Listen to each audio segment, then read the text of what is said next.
ಎಲ್ಲ ಮಾಧ್ಯಮ ಮಿತ್ರರಿಗೆ, ಪತ್ರಿಕಾಗೋಷ್ಠಿ ಎಲ್ಲ ಹಿರಿಯರಿಗೆ ಕಿರಿಯರಿಗೆ ಎಲ್ರಿಗೂ ನಮಸ್ಕಾರ.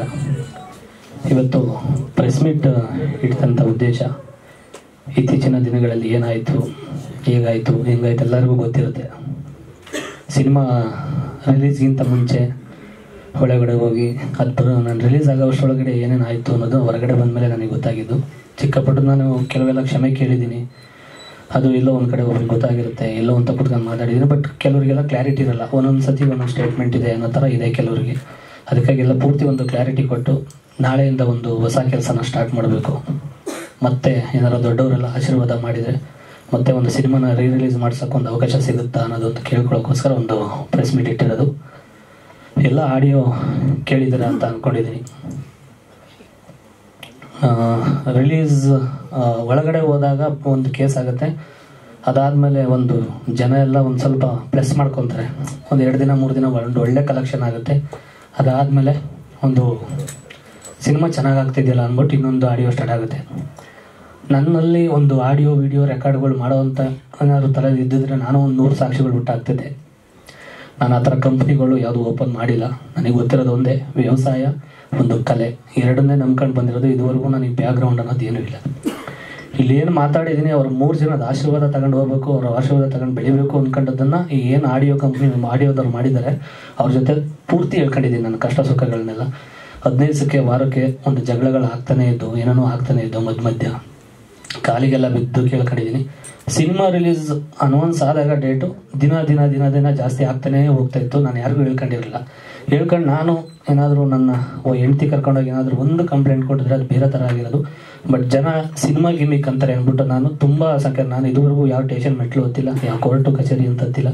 ನಮಗೆ ಯಾಕೆ ಬೇಕಪ್ಪ ಬೇಡ ಅಂತ, ಯಾಕೆಂದರೆ ಸುಮಾರು ಕೆಲಸಗಳಿರೋದ್ರಿಂದ ನಾನು ಅದಕ್ಕೆ ಕೆಲಸಕ್ಕೆ ಹೋಗಿಲ್ಲ.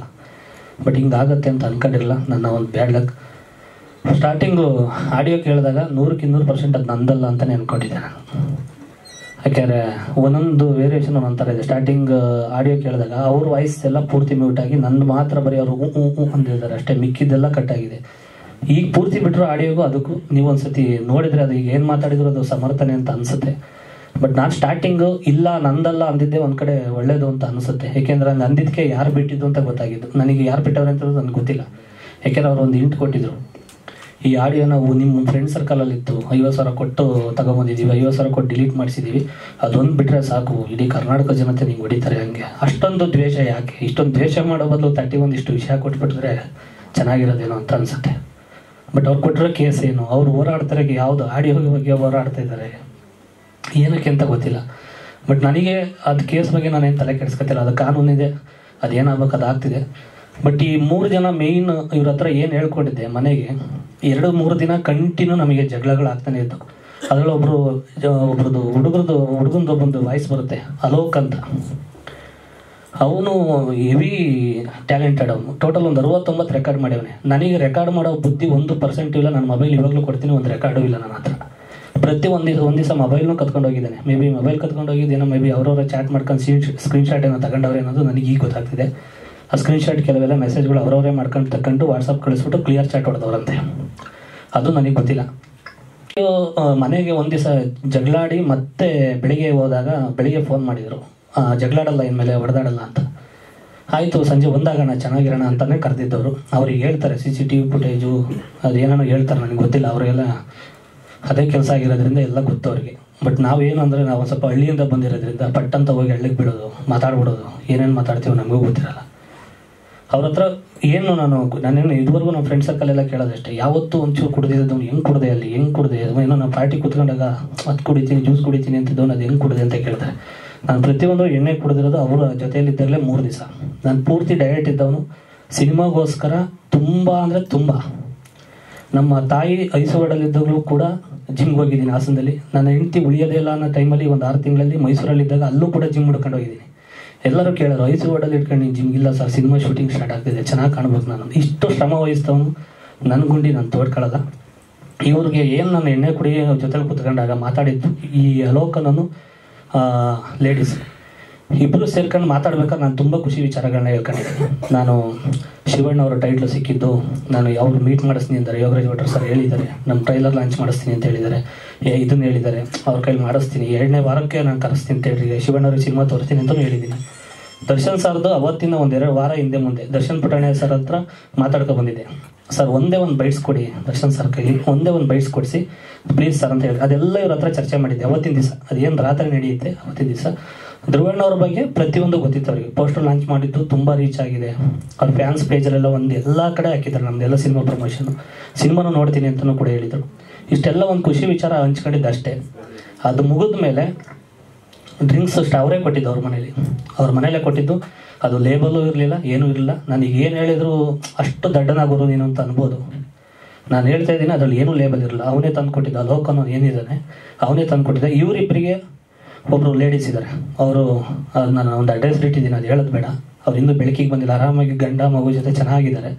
ಅತಿ ಶೀಘ್ರದಲ್ಲಿ ಅವ್ರು ಆಚೆಗೆ ಬರ್ತಾರೆ. ಈಗ ಇವರಿಬ್ರು ಏನು ಮಾಡಿದ್ರು, ಒಂದು 10-10:30 ಸ್ಟಾರ್ಟ್ ಮಾಡಿದ್ದಷ್ಟೇ. ಅದಾದ್ರ ಮುಂಚೆ ನಾನು ಇವ್ರು 3 ಜನ ಏನು ಹೊಗಳಿದೆ, ಆಗ ಇವರು ಒಂದಿಷ್ಟು ನೆಗೆಟಿವ್ ಮಾತಾಡಿದ್ದಾರೆ. ನೆಗೆಟಿವ್ ವಾ ನಿನ್ನ ಮುಂದೆ ಗುರು ಇವೆಲ್ಲ ಹೇಳಿದ್ದಾರೆ, ಟಾಪ್ ಎಕ್ಸಿದ್ದಾರೆ. ಬಟ್ ನಾನು ಏನು ರಿಯಾಕ್ಟ್ ಮಾಡಿಲ್ಲ, ಅದೆಲ್ಲ ರೆಕಾರ್ಡ್ ಮಾಡಿಲ್ಲ. ಇದಾದಮೇಲೆ ಸ್ಟಾರ್ಟ್ ಆಗಿದ್ದಷ್ಟೇ. ನನಗೆ 1% ನೆನಪಿಲ್ಲ. ಯಾಕೆಂದ್ರೆ ಅವನು ಬರೀ ಡ್ರಿಂಕ್ಸ್ ಮಾಡಿಸಿದ್ನು. ಅದಾದಮೇಲೆ ಅವ್ರ ಮನೇಲಿ ಅದೇನೇನು ಪೌಡರ್ ಇಟ್ಟಿದ್ದವನೇ, ಏನೇನು ಕತೆ ಪ್ರೋಟೀನ್ ಅಂತ ಹೇಳ್ಕತ್ತೆ ಅದೇನೋ ಗೊತ್ತಿಲ್ಲ ನನಗೆ. ಎಷ್ಟೋ ಸತಿ ಹಾಕ್ಕೊಟ್ಟಿದ್ದೇನೆ ಎಣ್ಣೆಗೆ. ಅದೇನು ಅಂತ ನಾನು ಹೇಳಿದ್ದೀನಿ ನೆನೆ, ಕಂಪ್ಲೇಂಟು ಮಾಡ್ತಾಯಿದ್ದೀನಿ. ಅವ್ರ ಮನೇಲೆಲ್ಲ ಚೆಕ್ಕಿಂಗ್ ಆಗಬೇಕು ಅನ್ನೋದು ಹೇಳಿದ್ದೀನಿ. 10-10:30 ಸ್ಟಾರ್ಟ್ ಮಾಡಿದವನು ಬೆಳಗ್ಗೆ ಒಂದು 8-9 ಗಂಟೆಗೆ ನಾನು ಆಚೆಗೆ ಬಂದಿರೋದು ಮನೆಗೆ. ಯಾರಾದರೂ ಎಣ್ಣೆ ಕುಡ್ಕೊಂಡು ಮನೆಗೆ ಹೋದಾಗ ಕೇಳಬೇಕು, ಎಲ್ಲ ಹೆಂಡತಿ ಮಕ್ಳಿಗೆ ಫೋನ್ ಮಾಡಬೇಕು. ಒಬ್ಬ ಕುಡ್ಕೊಂಡು ಮನೆಗೆ ಬಂದವನೇ ಬರಮ್ಮ ಕರ್ಕೊಂಡು ಹೋಗ್ಬೇಕು. ಇಲ್ಲ ಒಬ್ಬಳೇ ಇದ್ದಾಗ ಹೋಗಿದ್ದೆ ಅಂತ ಹೇಳ್ತಾರಲ್ವ, ಸ್ಟೇಷನಿಗೆ ಫೋನ್ ಮಾಡಬೇಕು, ಕುಡ್ಕೊಂಡು ಮನೆಗೆ ಬಂದವನೇ ಅಂತ ಹೇಳಬೇಕು. ಯಾವುದೂ ಇಲ್ಲದೆ ಬೆಳಗ್ಗೆ 8-9 ಗಂಟೆಗೆ ಕಳಿಸ್ಬಿಟ್ಟು ನಮಗೆ ಏನು ಬೇಕೆಲ್ಲ ತಗೊಂಡಿದ್ದೀವಿ, ಇನ್ನು ಆರಾಮಾಗಿರು ಅಂದರೆ ಇದೇನು ಅರ್ಥ? ಇದು ವಾಸ್ತವ. ಇದರಲ್ಲಿ ಅವ್ರ ಥರ ನಾನೇನು ಕಟ್ಟಕತೆ ಕಟ್ಟೋದಾಗಲಿ ಯಾವುದೂ ಕಟ್ತಿಲ್ಲ. ಇದು ಸತ್ಯಾಂಶ ಹೇಳಲೇಬೇಕು ಅಂದ್ಕೊಂಡೆ ನಾನು ಎಲ್ಲ ಕ್ಲಾರಿಟಿ ಕೊಡೋಣ ಅಂತ. ಈಗ ನಾಳಿಂದ ಒಂದು ಒಳ್ಳೆ ಕೆಲಸಗಳು ಸ್ಟಾರ್ಟ್ ಮಾಡಬೇಕು. ಸುಮಾರು ಕೆಲಸಗಳು ಬ್ಯಾಲೆನ್ಸ್ ಇದಾವೆ, ಎಲ್ಲ ಸ್ಟಾರ್ಟ್ ಮಾಡಬೇಕು. ಹಾಗಾಗಿ ದಿನ ಅವ್ರು ಕೌಂಟ್ರ್ ಕೊಟ್ಟರು, ನಾನೊಂದು ಕೌಂಟ್ರ್ ಕೊಡೋದು, ಅವರೊಂದು ಕೌಂಟ್ರ್ ಕೊಡೋದು, ಅದು ಬೇಡ ಅಂದ್ಬಿಟ್ಟು ಲಾಸ್ಟ್ ಫೈನಲಿಗೆ ಒಂದು ಇವತ್ತು ಮಾತಾಡೋಣ. 3 ಜನ ಏನಾರು ಒಂದು ಆಶೀರ್ವಾದ ಮಾಡಿದರೆ ಮತ್ತೆ ಸಿನಿಮಾನ ರಿಲೀಸ್ ಮಾಡ್ಸೋಣ ಅಂತ ಒಂದು.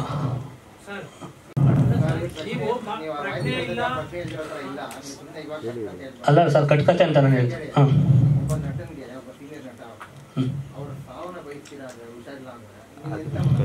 ಸರ್, ನನ್ನ ಮನಸ್ಥಿತಿ ನಾನು ಅಲ್ಲ ಸರ್, ನನ್ನ ಮನಸ್ಸಿಗೆ ನನಗೆ ಇವಾಗಲೂ ನಾನು ಇದೇ ಪಶ್ಚಾತ್ತಾಪ ಪಡ್ತಾ ಇರೋದು. ನಾನು ಅವತ್ತಿಂದ 1% ನಾನು ನಿದ್ದೆನೂ ಮಾಡಿಲ್ಲ ಸರ್. ಹಿಂಗೆ ನನ್ನ ಬಾಯಲ್ಲಿ ಬಂತ ಈ ಥರ ಇಲ್ಲ, ನಾನು ಪಶ್ಚಾತ್ತಾಪ ಪಡಲಿಲ್ಲ ಅಂದರೆ ಸರ್ ಕುಡಿದು ಮಾತಾಡಲ್ಲ. ಆ 4 ಗೋಡೆ ಮಧ್ಯೆ ಏನಾಯ್ತು ಅಂತ ನಮ್ಮ 3 ಜನಕ್ಕೆ ಅಷ್ಟೇ ಗೊತ್ತಿರ ಸರ್, ಹೊರಗಡೆ ಏನೂ ಗೊತ್ತಾಗಿರಲ್ಲ.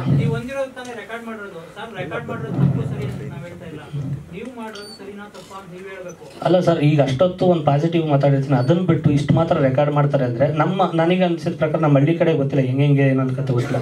ನೀನು ತಾಕತ್ತಿದ್ರೆ ಬೈ ಅನ್ಬೋದು, ಏನಂತ ನನಗೆ ಗೊತ್ತಿಲ್ಲ. ನನಗಂತೂ 100% 10 ಗಂಟೆ ಆದಮೇಲೆ ಬೆಳಗ್ಗೆ 10:30 ಗಂಟೆ ನನಗೆ ಇನ್ನೂ ಭಯ ಇರೋದೇನೆಂದರೆ ಬೇರೆ ಏನಾರ ವೀಡಿಯೋ ಮಾಡ್ಕೊಂಡೋದ್ರದು ಇನ್ನೂ ಭಯ ಇದೆ ನನಗೆ. ಅಷ್ಟೆಲ್ಲ ಶಿವಣ್ಣನ ಬಗ್ಗೆ ಒಳ್ಳೆ ರೀತಿ ನೀವು ವರ್ಷ ಎಲ್ಲ ಮಾತಾಡಿರ್ಬೋದು, ಅವ್ರು ಸಾವನ್ನು ಬಯಸ್ತೀರಾ ಅಂದ್ರೆ ನೀವು ಏನರ್ಥ ಅದಕ್ಕೆ? ಸರ್, ನಾನು ಯಾವತ್ತೂ ಯಾರಿಗೂ ಸಾವು ಬಯಸುವಂಥ ಅಧಿಕಾರ ಯಾರಿಗೂ ಇಲ್ಲ.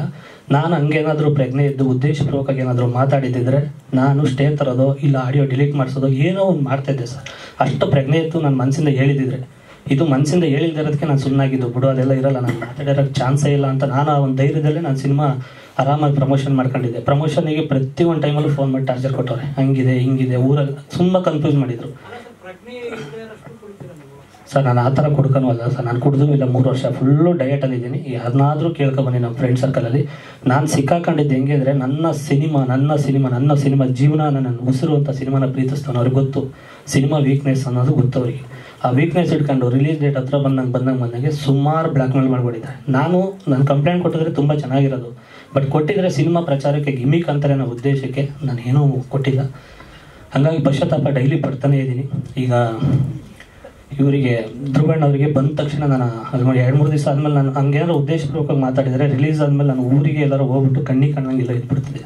ಪಶ್ಚಾತ್ತಾಪ ಯಾಕೆ ಪಡ್ತಾ ಇದ್ದೀನಿ ಅಂದರೆ ಇಷ್ಟು ವರ್ಷ ಜರ್ನಿ, ಒಂದು 16-17 ವರ್ಷದ ಮೇಲೆ ಆಯಿತು. ಜೂನಿಯರ್ ಆರ್ಟಿಸ್ಟ್ಗಳಾಗಿ ಮಾಡಿ ಕೃಷಿಯಿಂದ ಬಂದು ಆರ್ಕೆಸ್ಟ್ರಾಗಳಲ್ಲಿ ಸುಮಾರು ಸ್ಟೇಜ್ಗಳು ಹಂಚ್ಕೊಂಡು ಆರ್ಕೆಸ್ಟ್ರಾ ಈವೆಂಟ್ಗಳು ಮಾಡ್ಕೊಂಡು ಸುಮಾರು ನಮ್ಮ ಟೀಮವ್ರಿಗೆ ಎಷ್ಟೋ ಜನಕ್ಕೆ ನಾನು ಕೆಲಸಗಳು ಕೊಟ್ಟಿದ್ದೀನಿ ಆರ್ಕೆಸ್ಟ್ರಾಗಳು ಮಾಡ್ಕೊಂಡು. ಇಷ್ಟೆಲ್ಲ ಮಾಡಿದವನು ನನ್ನ ಗುಂಡಿನ ನಾನು ತೋಡ್ಕೊತೀನಿ ಸರ್.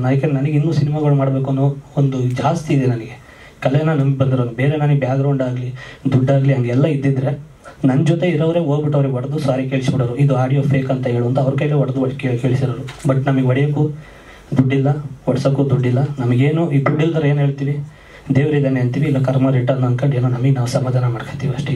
ಇನ್ನೇನು ಮಾಡೋದು ಹೇಳಿ.